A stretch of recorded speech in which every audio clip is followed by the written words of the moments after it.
I stopped sending $2,700 per month to my parents. My mother confusedly asked, "What money?" I instantly realized my golden boy brother had been stealing everything for 6 years. I'm glad to have you here. Follow my story until the end and comment the city you're watching from so I can see how far my story has reached. My name is Caroline Mercer. I'm 41 years old, and for most of my adult life, I believed family loyalty meant keeping the peace, even when keeping the peace came at my expense. The drive back to Ashford, Virginia, always felt longer than it actually was. Maybe because every mile came with memories. The same streets, the same family dinner waiting for me. Every November, my parents hosted a gathering before Thanksgiving. My mother, Elaine, cooked enough food for 20 people. My father, Richard, complained about football. And my younger brother, Daniel, somehow became the center of attention. Every year. When I arrived, Daniel's SUV was already in the driveway. Of course it was. Inside, the smell of roasted turkey filled the house. "Caroline," Mom called from the kitchen. She gave me a quick hug. "You made good time?" "I left early." "Good. Daniel's already here." I smiled. "I noticed." A few minutes later, Daniel walked in. He was 38, confident and easy to like. The kind of person who could make friends in 5 minutes. "Big sister," he hugged me. "It's good to see you." "You too." And I meant it. That's what made things complicated. Daniel wasn't a bad person. He could be funny, generous, and thoughtful. Dinner started normally. Dad asked about work. I mentioned that my company had completed a major development project. "That's nice," he said before turning to Daniel. "How's the hospital expansion going?" I hid a smile behind my glass. Some things never changed. Daniel spent the next several minutes talking about fundraising, staffing, and future plans. Everyone listened carefully. Mom looked proud. My own update had lasted less than a minute. Again. I'd spent years pretending those moments didn't bother me. Eventually, Daniel mentioned a charity campaign. "We finally reached our fundraising target," Mom beamed. "That's wonderful." "How much?" Dad asked. "A little over 200,000. Everyone reacted like it was the greatest achievement they'd ever heard. And honestly, it was impressive. I nodded. "That's a great result." Daniel smiled. "What about you? Still working on those giant projects?" I laughed. "Unfortunately." "What was the latest one?" "We just finished a philanthropic housing initiative." Dad looked interested. "Oh, $22 million. The table went quiet. Daniel blinked. "22 million? "Yeah." Mom immediately waved a hand. "Well, that's different." I looked at her. "What do you mean?" "Corporate money isn't the same as community fundraising." There it was. The familiar adjustment. The explanation for why Daniel's accomplishments somehow mattered more. I felt something tighten inside me. Not anger, just exhaustion. I wasn't comparing them. Mom smiled. "But Daniel helps people directly?" The room went quiet. Daniel shifted uncomfortably. "Mom!" "No, it's okay," I said. My voice was calm. For once, I wasn't pretending. I've spent 20 years helping build projects that provide housing, healthcare access, and public infrastructure. That helps people too. Nobody said anything. Mom looked surprised. Usually I let comments like that slide. This time I didn't. "I'm just saying both things can matter." Dad cleared his throat. "Let's not argue." "I'm not arguing." And I wasn't. I was simply tired of the same conversation. Dinner continued, but the mood had changed. Later, while dessert was being served, Mom started talking about expenses, property taxes, insurance, utility bills. I listened quietly. For 6 years, I'd been sending my parents $2,700 every month. Never missed a payment. Mom had sounded embarrassed when we first discussed it years ago, so I kept it private, just a daughter helping her parents. But after another evening of feeling invisible, something finally snapped. I set down my fork. At least one expense should be easier to manage. Mom looked up. "What do you mean?" I met her eyes. "I won't be sending the monthly money anymore?" Silence filled the room. Dad frowned. Daniel looked confused. Then Mom's expression changed completely. Not angry, not upset, just genuinely confused. She stared at me for several seconds. Then she quietly asked, "Caroline, what money?" My mother kept staring at me. Caroline, what money? Nobody at the table moved. I watched her face carefully. I've known Elaine Mercer my entire life. I know when she's annoyed. I know when she's being passive-aggressive. I know when she's pretending not to understand something. This didn't look like any of those. She looked genuinely confused. Mom, I said slowly, the money I've been sending every month? Her forehead wrinkled. What money are you talking about? I glanced at Dad. He looked just as lost. Daniel was suddenly very interested in his coffee. A strange feeling settled in my stomach. Not anger, not yet, something colder. I've been sending $2,700 every month for 6 years. Mom blinked. No, you haven't. The confidence in her answer caught me off guard. I almost laughed. Mom, of course I have. She shook her head. Caroline, if you were sending us that much money every month, I would know. Nobody spoke. The conversation drifted elsewhere after that, but I barely heard any of it. For the rest of the evening, I found myself watching people instead of listening. Watching my mother, watching my father, watching Daniel, trying to make sense of what had just happened. Because if Mom was lying, she was the best actress I'd ever seen. And if she wasn't lying, I wasn't sure I wanted to know the answer. By the time I landed back in Seattle, that question was still sitting in my head. The rain greeted me the way it usually did. Gray sky, wet pavement, normal life. I drove back to Bellevue and told myself I was overthinking everything. Maybe Mom had forgotten. Maybe she'd misunderstood. Maybe there was some simple explanation. The problem was that none of those explanations made sense. You don't forget receiving over $2,000 every month. Not for 6 years. That night, I couldn't sleep. Around midnight, I opened my laptop. I logged into my bank account and pulled up the transfer history. The records went back years, month after month. Same amount, same destination account. $2,700. $2,700. $2,700. I started scrolling. Then I started calculating. An hour later, I had the total. I stared at the number for a long time. $194,400. Almost $200,000. I leaned back in my chair. That wasn't occasional help. That was enough money to change someone's life. I remembered the phone call 6 years earlier. Mom had sounded embarrassed. Dad's retirement investments had struggled.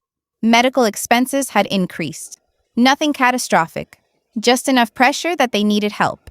At the time, I was doing well financially, so I offered. Mom resisted at first, then eventually agreed. Or at least I thought she had.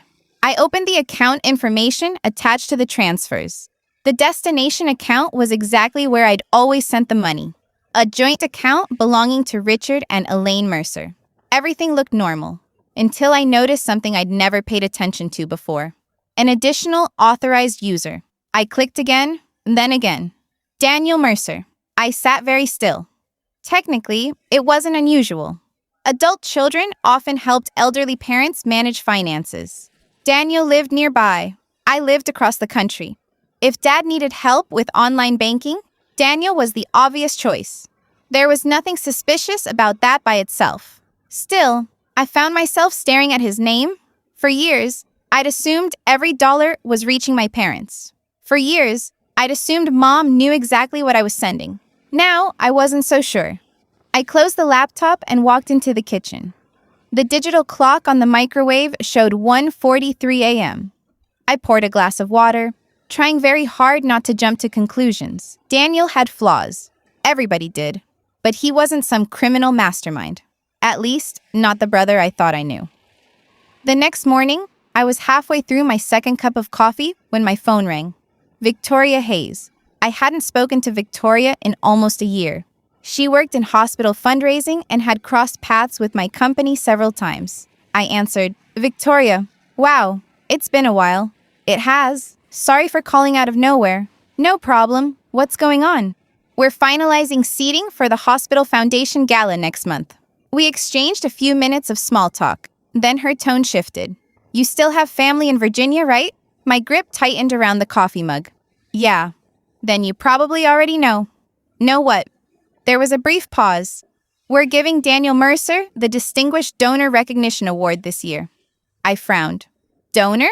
Victoria laughed lightly. Not just donor. One of our biggest individual contributors. The coffee suddenly didn't taste the same. I stared out the kitchen window as Victoria continued speaking. And all I could think was one simple question. Since when did my brother have that kind of money? One of our biggest individual contributors. I kept the phone pressed against my ear.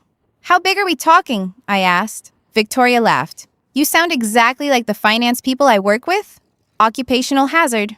She shuffled some papers. The Pediatric Trauma Center campaign raised money from a lot of sources. Corporate sponsors, foundations, private donors. Okay. But Daniel's contribution really stood out. I stared at the rain sliding down my kitchen window. Why? Because he stayed involved for years. That made me sit down. Years? Yeah. He's been recognized internally several times. I said nothing. Honestly, that's why the board selected him. A strange pressure built behind my eyes. Not panic, just concentration. Like my brain was trying to fit together pieces from different puzzles. How long has he been donating? I asked. 3 years? Maybe 4. 3 years. 4 years. I thought about the call Daniel made 2 years earlier. Dad needed a medical procedure. Insurance wasn't covering everything. Daniel had sounded genuinely stressed. I don't know how we're going to cover all of this. I ended up sending extra money that month. No questions asked. Because that's what family does. At least that's what I believed. Caroline, Victoria pulled me back.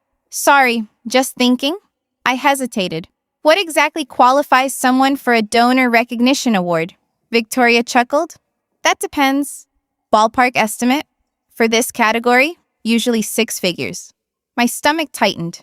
Daniel worked in healthcare administration. He earned a good salary, but not the kind of money that casually produced massive charitable donations. At least not from what I knew. You know what? Hold on, Victoria said. I heard keyboard clicks.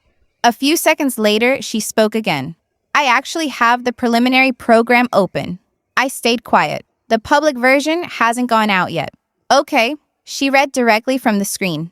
Daniel Mercer, recognized for his ongoing commitment and personal pledge supporting the Pediatric Trauma Center expansion. My fingers tightened around the mug. Personal pledge? Yep. How much? She answered casually. $300,000. For a second, I thought I'd misheard her. Sorry. $300,000. I didn't say anything. The silence stretched long enough that Victoria laughed. Trust me, that was my reaction too. $300,000. Not a company donation, not a fundraising total. A personal commitment. I sat down at the counter. My coffee had gone cold. Victoria kept talking about the gala, but most of my attention was somewhere else. Running through old memories, old conversations. 3 years ago, Daniel borrowed money for emergency home repairs. 2 years ago, he'd worried about Dad's medical bills. A year before that, he'd complained about mortgage payments. None of it matched. People who can comfortably pledge $300,000 don't usually make those calls. Eventually, the conversation ended. If you're interested in attending the gala, let me know, Victoria said. I might. You should. Daniel will probably be the star of the evening. I'm sure he will. When the call ended, I opened my laptop again. Not because I expected answers, because I needed facts. I pulled up old emails, family messages, bank records, dates, timelines, every request for help, every financial emergency, every major event I could remember. At first, I expected the contradictions to disappear. Maybe I'd forgotten something. Maybe Daniel had inherited money. Maybe there was a perfectly reasonable explanation. But the more I organized everything, the worse it looked. Nothing fit together. By mid-afternoon, I found myself staring at one name in my contacts list. Andrew Collins. Andrew wasn't family, which was exactly why I trusted him. We'd worked together for years. He specialized in forensic accounting, the kind of person who noticed details everyone else missed. I hated that I was even considering it, because making that call meant admitting the situation had moved beyond suspicion. I reached for my phone. My thumb hovered over Andrew's number. Then I pressed dial and waited for him to answer. Caroline? Andrew's voice came through the speaker. Hey, I said. You sound serious. I laughed quietly. That's because I am. We spent the next 20 minutes talking through the situation. I stuck to facts. The monthly transfers, the account information, my mother's reaction, Daniel's donor recognition. Andrew listened without interrupting. When I finished, there was a brief pause. Okay, he said, just okay. What does that mean? It means there are enough inconsistencies to justify looking closer. My stomach tightened. You're saying something's wrong? I'm saying I don't know. That was classic Andrew. No speculation, just facts. I'll review whatever documents you can legally provide, he said. And Caroline? Yeah? Don't accuse anyone. I wasn't planning to. Good, because once families start making accusations, people stop sharing information. That advice stayed with me, because despite everything, these were still my parents, still my brother. I didn't want to fight. I wanted an explanation. The following week was packed. Meetings, project reviews, client presentations. From the outside, everything looked normal. I showed up on time, answered emails, made decisions. Nobody at work knew I was spending lunch breaks reviewing 6 years of financial records. Nobody knew I kept reopening the same spreadsheet, looking at the same numbers, trying to find something I'd missed. One afternoon, during a conference call, my phone lit up with a text from Dad. Football game. Sunday? I stared at it for a second. It was such a normal message, the kind he'd sent hundreds of times. For a moment, I almost felt ridiculous. Maybe there was a simple explanation. I replied, absolutely, call me after the game. A few minutes later, he sent a thumbs-up emoji. My father hated emojis. The message made me smile despite everything. That feeling lasted about 10 minutes. Then I looked back at the spreadsheet. Every conversation with family felt different now. Not hostile, just off, like something was slightly out of focus. A few days later, I called my mother. The conversation started normally. Weather, work, a neighbor's new dog. Then I carefully shifted topics. Mom, can I ask you something? Of course. Do you ever check your bank account online? There was a pause. Not really. I sat up straighter. What do you mean? I mean never. I blinked. Never? She laughed. You know me and technology. Then how do you monitor your account? She answered as if it were obvious. Daniel handles all that. I closed my eyes for a moment. Handles what exactly? The online banking? All of it? Mostly. My frustration wasn't directed at her. That almost made it worse. Mom, don't you review statements? Sometimes when they come in the mail? Sometimes. Caroline, we're not talking about millions of dollars. I pushed forward carefully. So if money comes into the account, Daniel usually sees it first? Probably. She sounded genuinely confused by the question. For the first time since Thanksgiving, I felt guilty. Not because I'd done something wrong, because I'd spent days wondering whether she had lied to me. The woman on the phone didn't sound deceptive. She sounded trusting. Maybe too trusting. Mom? You should probably check your accounts more often. She laughed. Why? Daniel keeps everything organized. We talked a little longer. Then, just before hanging up, she casually mentioned something. Oh, by the way. What? It was nice of your brother to help us with the roof. I frowned. What roof? The new roof last year. I froze. You know how expensive that was? She continued. We never could have afforded it ourselves. I slowly stood from my chair. What exactly did Daniel pay for? The whole thing. Her voice carried genuine appreciation. He insisted, said he wanted to take care of us. I stared out the window, because I remembered that roof. I remembered the contractor estimate. I remembered the emergency call. And most importantly, I remembered wiring the money myself. Mom, I said carefully. Yeah? I thought the insurance claim came up short. It did. And somebody covered the difference? Of course. She laughed softly. Your brother did. I didn't correct my mother, not yet. I ended the call a few minutes later and sat quietly in my apartment, the roof. I couldn't stop thinking about the roof. The repair had cost a little over $14,000. Insurance had covered most of it. I had wired the remaining balance myself. I still had the records. At the time, Daniel had thanked me. Not publicly, not dramatically, just a quick phone call. Really appreciate this, Caroline. Mom and Dad were stressed. Now Mom believed he had paid for everything. I didn't know what bothered me more. The possibility that Daniel had taken credit, or the possibility that she honestly had no idea where the money came from. I opened my laptop and added another note to my growing file. Roof repair. Credited to Daniel by parents. The list was becoming uncomfortable. Not proof, just patterns. That was why I needed Andrew's audit. Facts, not feelings. A few days later, Dad called during the second quarter of the football game we'd been texting about. I could hear the television in the background. Who's winning? I asked. Nobody worth talking about. For a few minutes, we talked about football, weather, and a neighbor who had somehow driven a lawnmower into a ditch. Normal things, comfortable things. Then Dad mentioned Daniel. Your brother stopped by yesterday. Oh? Picked up groceries for us. I nodded. That was nice. Yeah. The conversation drifted for another minute. Then I asked carefully, when Daniel helps you and Mom financially, what does that usually look like? The television volume lowered slightly. What do you mean? Expenses, bills, things like that. There was a pause. Finally, he answered. He helps out here and there. How? Cash mostly. That surprised me. Cash. Sure. I walked toward the kitchen, trying to sound casual. How much cash? Dad thought about it. Depends. Hundreds. No. His answer came quickly. Usually smaller amounts. I stopped walking. Smaller. Yeah. Another pause. Groceries, prescriptions, gas money sometimes. I stared out the window. That wasn't what I expected. Not from someone being recognized as a major donor. Has Daniel ever paid for something major? I asked. Dad hesitated. The hesitation mattered more than the answer.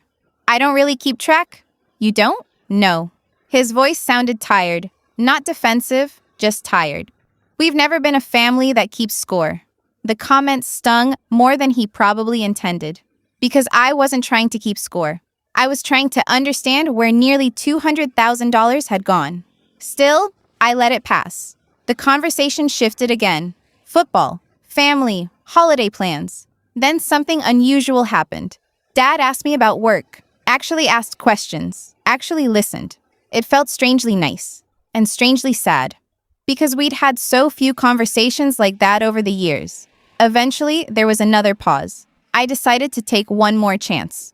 Dad, did you ever wonder where Daniel gets all his money? The television was muted now. Completely muted. I heard him exhale slowly, then he answered.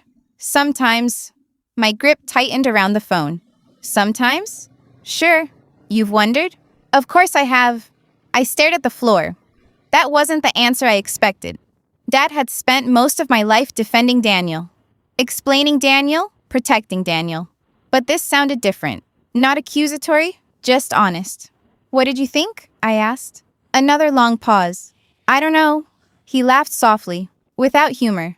Maybe I didn't want to know.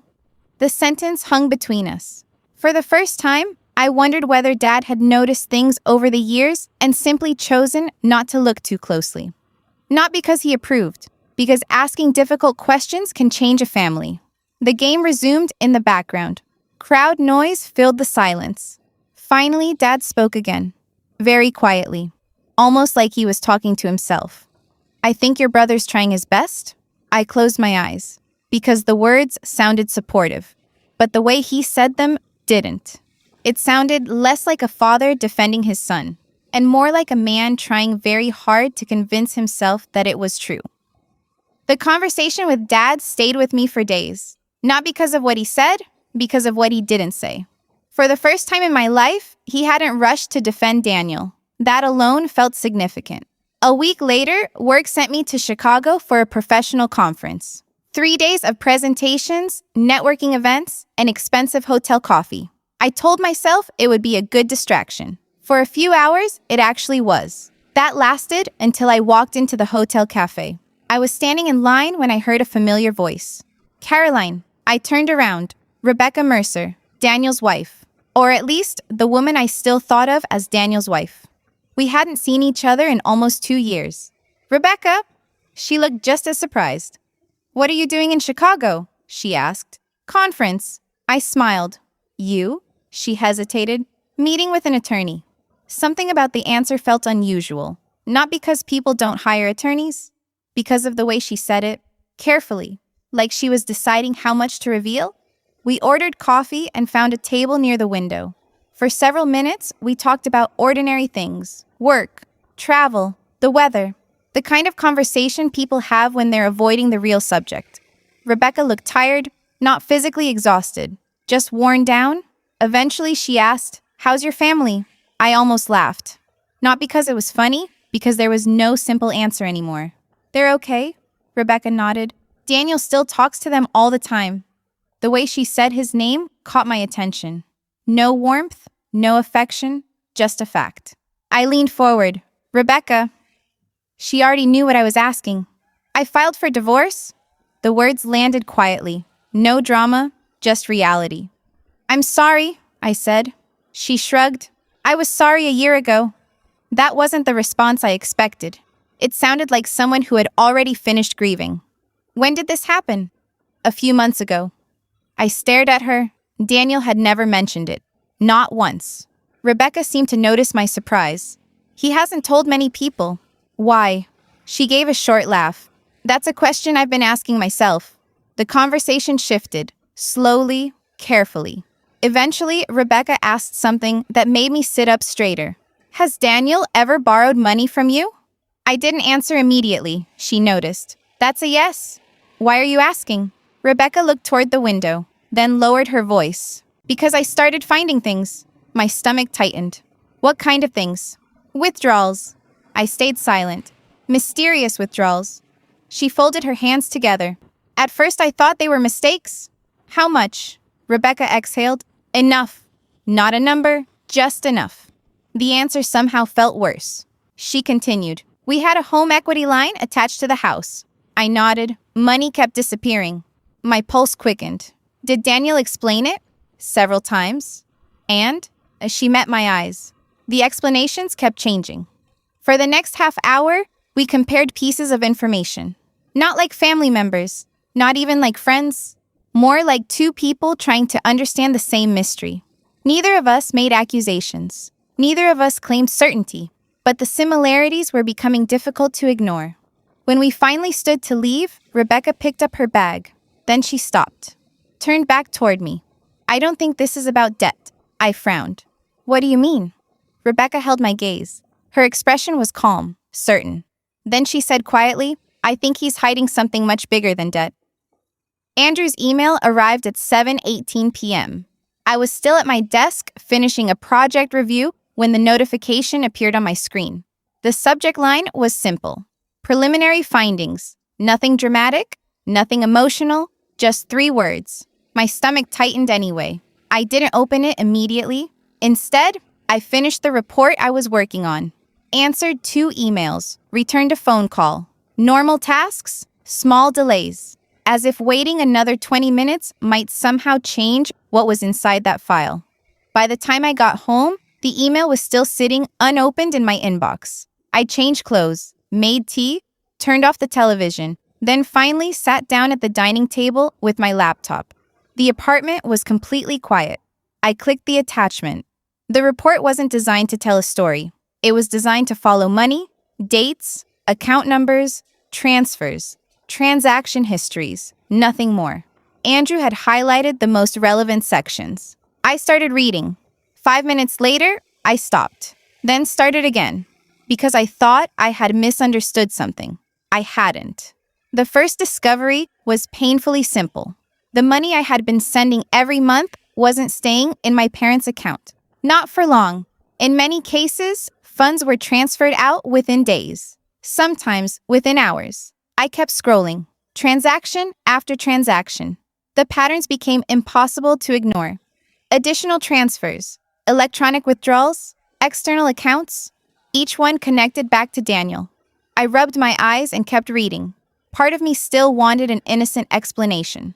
Some legitimate reason, some misunderstanding. But numbers don't care about feelings. Numbers simply sit there, cold and stubborn. The next section was worse.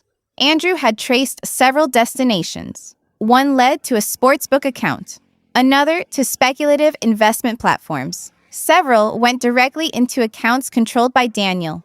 I stared at the screen. Sports betting, risky investments, personal transfers. The words felt unreal. Not because they were complicated, because they were so ordinary. There was no criminal mastermind, no elaborate conspiracy, just someone moving money, again and again, over years. I leaned back in my chair. The tea beside me had gone cold. For a long time, I didn't move.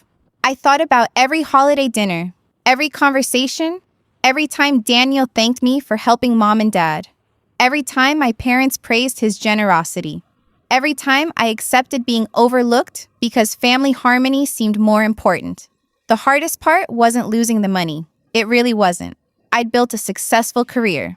Financially, I would survive. What hurt was realizing my decisions had been based on trust. And trust had apparently become a resource Daniel was willing to spend. I kept reading. The report estimated that the overwhelming majority of my transfers never benefited my parents directly. Some grocery purchases, some utility payments, a few legitimate expenses. But compared to the total amount, almost nothing. I closed my eyes. For 6 years, I'd believed I was helping my parents stay comfortable. Instead, I had been funding a completely different life. A life I hadn't even known existed. The realization didn't arrive as anger. Not at first. It felt more like disappointment.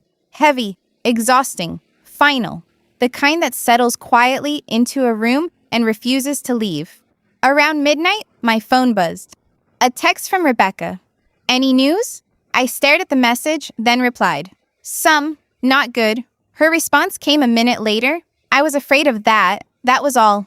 No questions, no details, just someone who apparently wasn't surprised anymore. I looked back at the report. Several pages remained. But Andrew had attached a note near the end. Additional analysis pending. Final section will follow separately. I frowned. The missing section had its own heading. Only one line beneath it. Review of charitable contribution claims and donor representations. I read it twice. Then a third time. Everything I'd learned so far explained where the money had gone. But it didn't explain the gala. It didn't explain the pediatric trauma center. It didn't explain the $300,000 donor pledge. I checked the time. Nearly 1 a.m. The city outside my window had gone quiet. Yet I found myself staring at that unfinished heading. Because for the first time since Thanksgiving, I wasn't waiting to learn whether Daniel had taken the money. That question had largely been answered. Now I was waiting to learn something else. How a man secretly moving money out of his parents' account had somehow become one of the hospital's most celebrated donors. And Andrew still hadn't sent that part of the report.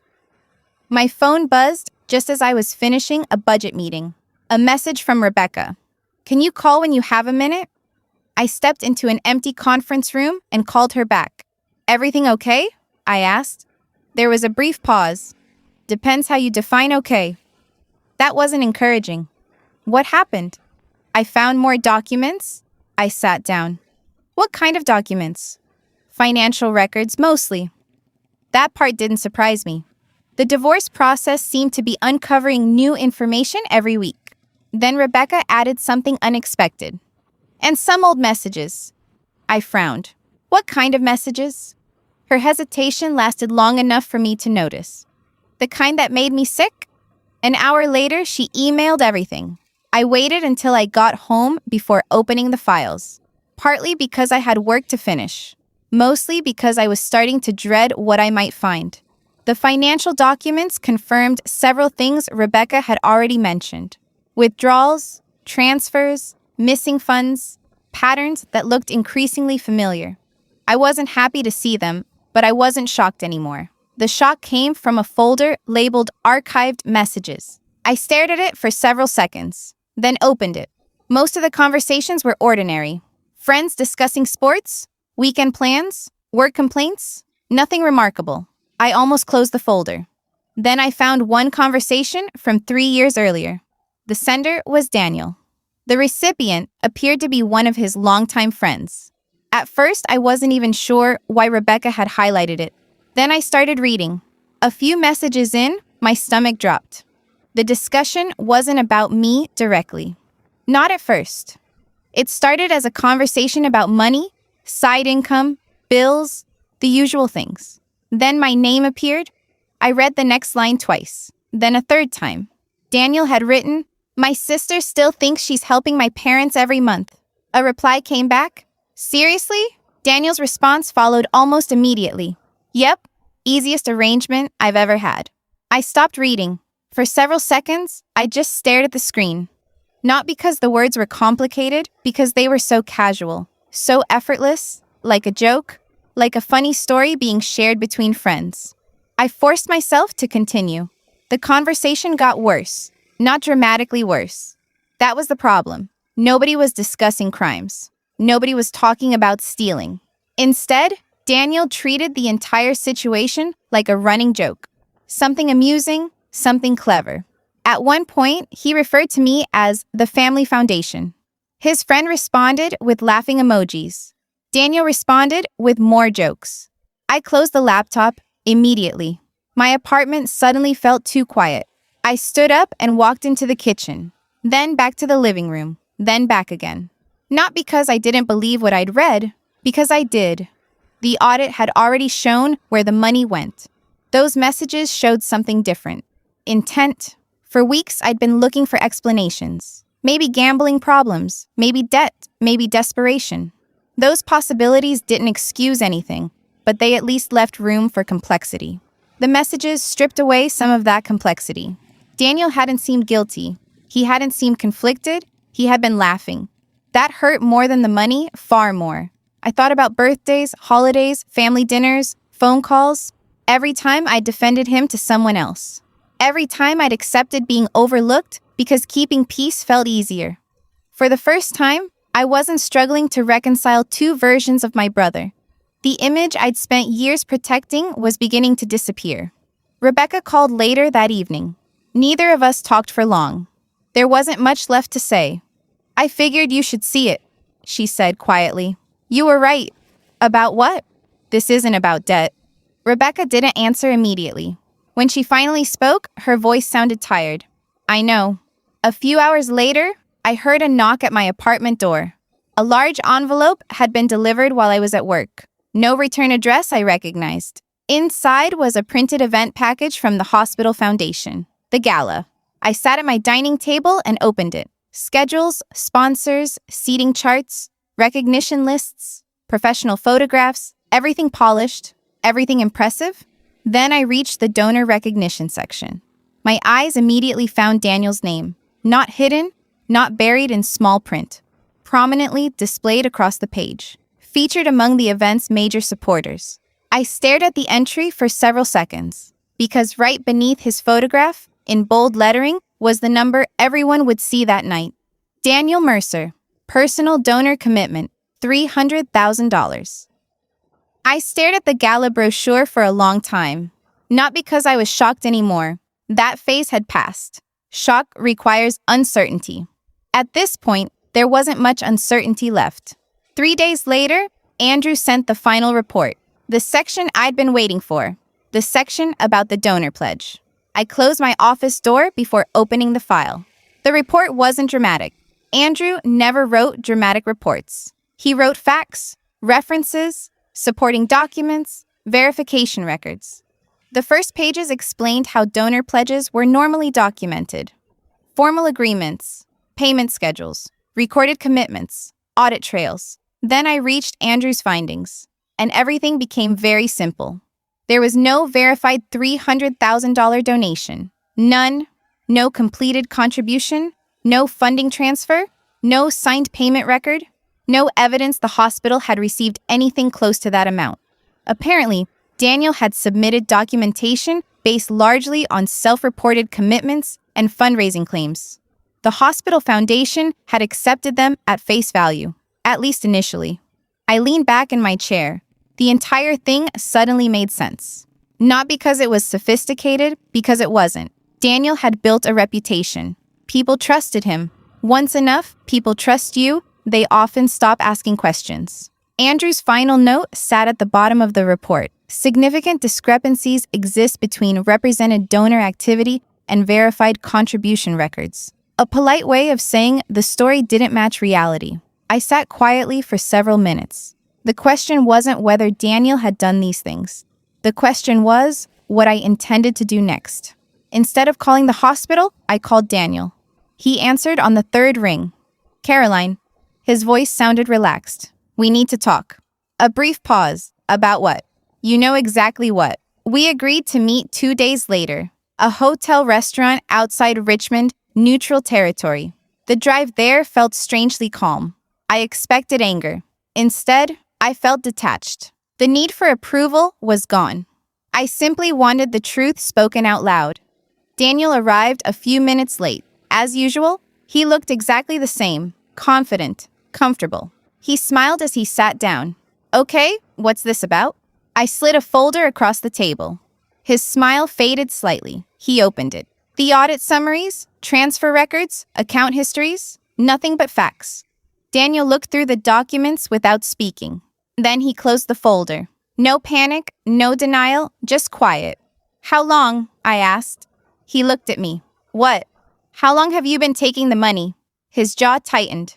You make that sound worse than it is. I nodded slowly. Then explain it. Instead, he leaned back. Mom and Dad needed help. I know. You weren't there. I sent money every month? His eyes narrowed. Exactly. The response hung in the air. Finally, he shrugged. As far as they were concerned, I was the one handling everything. I stared at him. So you took credit? Sometimes. What difference does it make? The casualness of it was almost harder to process than the theft itself. I pushed another document toward him, the gala paperwork. His expression changed. Not fear, annoyance. There was no verified $300,000 donation, I said. Still no answer. No payment record. Silence. No supporting documentation. Daniel stared at me for several seconds. Then he laughed. Not loudly, just a quiet laugh. Like someone hearing an old joke. I felt something cold settle inside me. What's funny? Daniel shook his head. Then he looked directly at me and said, Mom and Dad will never believe you. Daniel said it so casually that I almost missed what mattered most. He believed it. Not as a threat, as a fact.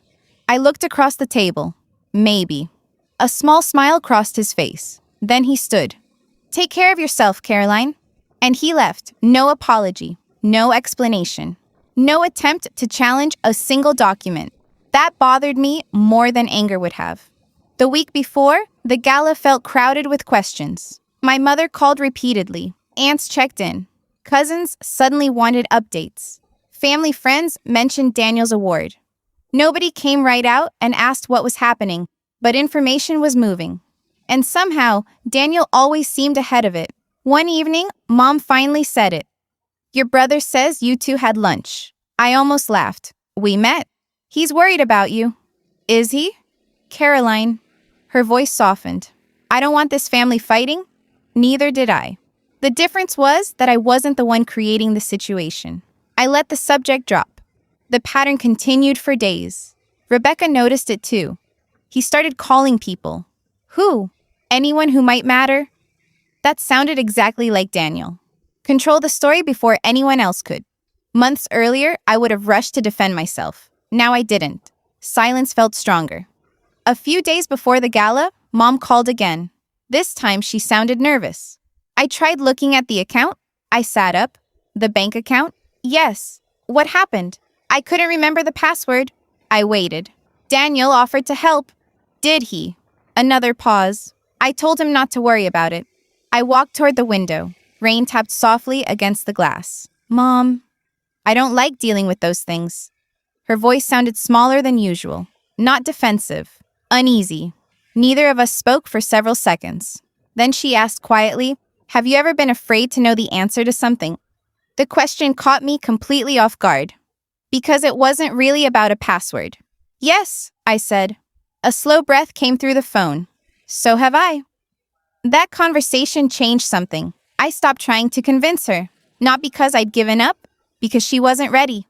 People reach difficult truths in their own time. The gala arrived sooner than I expected. By late afternoon, I was standing inside a downtown Virginia hotel. The ballroom looked exactly the way major fundraising events always do. Elegant lighting, polished tables, corporate banners, donor displays. staff members moving quickly between registration desks. I checked in and received my badge. Then I looked around. Daniel's photo stood near the donor recognition area. Large, professional, important. People stopped to admire it. Several were already talking about his award. I watched quietly from across the room. Surprisingly calm. If you've made it this far, let me know in the comments whether you would have confronted Daniel publicly or privately. At that point, I still wasn't sure what the right answer was. Then I saw my parents. Mom stood near one of the tables. Dad was beside her. For a moment, they didn't notice me. Then Dad looked up. Our eyes met across the ballroom. He didn't smile, didn't wave, didn't call out. He simply gave me a small nod. A tiny gesture, barely visible. But in 41 years, I had never seen that expression on his face before. And standing there in that crowded ballroom, I couldn't stop wondering why he had chosen tonight to give it. 400 people filled that ballroom. Doctors, donors, board members, hospital executives, community leaders. I stood near the back of the room watching people congratulate Daniel. He looked comfortable, confident, like he belonged exactly where he was. Then I noticed several members of the foundation board gathered near one of the side entrances. Victoria was with them. So was the foundation's legal counsel. My phone vibrated, a message from Andrew. They're aware. Documentation has been delivered. Stay calm. Dinner was served. Speeches began. Awards were announced. Then Daniel's category appeared. The presenter stepped onto the stage. Applause filled the ballroom. A large screen displayed Daniel's photo. Daniel stood, straightened his jacket, started toward the stage, and then everything stopped. The foundation president walked out unexpectedly. The presenter looked confused. The president approached the microphone. Before we proceed with this recognition, we need to address a documentation issue involving donor records connected to this award. The room went silent. Daniel stopped walking. For the first time all evening, he looked uncertain. The president continued. Following a review of recently submitted financial information, the foundation has determined that certain donor representations require further investigation. Then he looked toward me. We have also received independently verified documentation regarding those records. A board member approached my table. Ms. Mercer? I stood. My heart was pounding. But strangely, I wasn't afraid anymore. I walked toward the stage. The president handed me a folder. Audit summaries, transfer histories, verification reports, facts, nothing more. I looked at my parents. Mom looked confused. Dad looked very still. Daniel was staring directly at me. My name is Caroline Mercer. The room remained silent. I'd like to clarify something. I opened the folder. The donor commitment currently being recognized cannot be verified through foundation records, payment records, or supporting documentation. No accusations, just facts. I explained the audit findings, the missing contribution, the unsupported claims, the discrepancies. Every statement backed by documents already in the foundation's possession. When I finished, nobody applauded. Nobody should have. This wasn't a victory speech, it was a correction. The foundation president returned to the microphone. The recognition process has been suspended pending a formal review. Simple, professional, final. I looked toward Daniel. For years, I'd imagined what this moment might feel like. Anger, relief, vindication. Instead, I felt tired, because none of this gave me back 6 years. Then something unexpected happened. My father stood. He walked toward the stage. Dad looked at Daniel. Was any of it true? Daniel didn't answer. Dad asked again. Any of it? Still nothing. I saw something break across my mother's face. Not denial? Recognition? She sat down slowly. The award no longer mattered. Only the truth did. The weeks that followed were messy. Rebecca's divorce continued. The hospital launched an investigation. Lawyers became involved. Family members stopped arguing about rumors because there were no rumors left. Only records, only facts. Daniel spent months trying to explain things. Some people listened, others didn't. What I do know is that something changed in my family. Not overnight, not perfectly. Mom struggled the most. Dad became quieter for a while. Then, gradually, more honest. We started talking more, really talking. A few months later, I was sitting in my Bellevue apartment on a Sunday morning, coffee in hand, rain outside. My phone rang. Mom. Usually our conversations found their way back to Daniel within minutes. That morning was different. She asked how I was. I answered. Then there was a pause, and she said something I'd never heard before. Tell me about your week, Caroline. I laughed a little. She waited. So I told her about work, a project, a trip I was planning, ordinary things. And for the first time I can remember, my mother didn't interrupt, didn't compare, didn't redirect. She just listened. When the call ended, I sat quietly looking out at the rain. Life wasn't perfect. Some relationships were still healing. But that Sunday morning felt different. Not because everything had been fixed, because somebody had finally decided to see me. If you've ever discovered a painful truth about someone you trusted, would you have exposed it publicly or handled it privately? I'm genuinely curious how other people would have navigated it.